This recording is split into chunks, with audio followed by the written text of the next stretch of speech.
اگر آپ نے شادی کے پیسے تو اپنے ماں باپ ہی کے قبضے میں رہتا ہے، پورا شادی کا پیسہ جو ہے ماں باپ ہی کے قبضے میں رہتا ہے، اور شادی ہونے کے بعد بچوں کے حوالے ہو جاتا ہے۔ تو شادی جو آپ نے رقم جمع کی ہے اس پر بھی آپ کو مکمل زکات ادا کرنا ہے۔ مکان بنانے کے لیے جو رقم آپ نے رکھا ہے گھر بنانے کے لیے اس پر بھی زکات ادا کرنا ہے۔ لیز میں جو گھر لیتے ہیں، لیز مارٹیگیج پر کرنا نہیں چاہیے، تو کر رہے ہیں وہ ان پر جتنے لاکھ دیے ہیں 3 سال کے لیے کیا ہے لیز میں جو آپ نے گھر لیا ہے اس پر بھی زکات دینا۔ ایڈوانس پر زکات نہیں، دکان کے ایڈوانس بھی اس پر زکات نہیں، گروی رکھی ہوئی چیزوں پر زکات نہیں ہے، لیکن لیز پر جو آپ نے پیسہ رکھا ہے، پیسہ دیا ہے 4 لاکھ 5 لاکھ 3 لاکھ کی 3 سال کے لیے 4 لاکھ کے 4 سال کے لیے، اس پر بھی آپ کو مکمل طور پر زکات ادا کرنا فرض ہے۔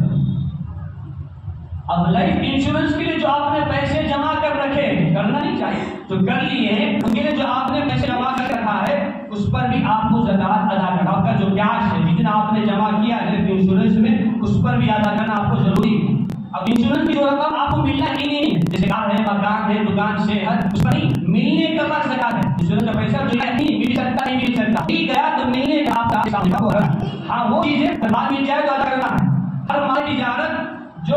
زکات ہے، کسی نے زمین پلاٹ میں خریدا ہے یا دکان یا مکان یا تو کوئی سامان خریدا ہے، اسی طرح کسی نے غلہ خریدا یا پھل فرنیچر کار وغیرہ خریدا ہے، ان کی نیت بھی بیچنے کی ہے۔ کسی کے کار کا کاروبار ہے، کسی کے گاڑی کا کار ہے، وہ کس پر زکات ہے کار لیے تھے کیا اللہ نے ہمیں بتا دیے تھے ہم نے کار سے کیا آج کے ریٹ میں وہ کار 10 لاکھ ہے، آپ کو 10 لاکھ زکات دینا ہے، لیے تھے 8 لاکھ کو 10 لاکھ کے ساتھ زکات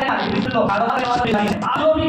کیا کریں جتنا آپ یہ نہیں بلکہ نفع کے ساتھ جتنا آپ کو ملنا ہے وہ دونوں میں آپ زکات ادا کرنا فرض ہے۔ ایسا نہیں نفع مل رہا تو وہ چھوڑ کو جو اصل کرے زکات مکمل ادا نہیں ہوتا۔ 1 روپے کے آپ زکات کا مال ادا نہیں کیے تو وہ حرام مال حلال سے مل کر نقصان اٹھایا ہے۔ اللہ نے 80 کو 2 کرا ہوا ہے، زکات ادا کرو، زکات ادا کرو، زکات ادا کرو 80 کو، لیکن تو زکات فرض پھر بھی ہم ادا نہ کریں تو ہمیں اللہ سے سچی پکی محبت نہیں ہے، امپاسبل۔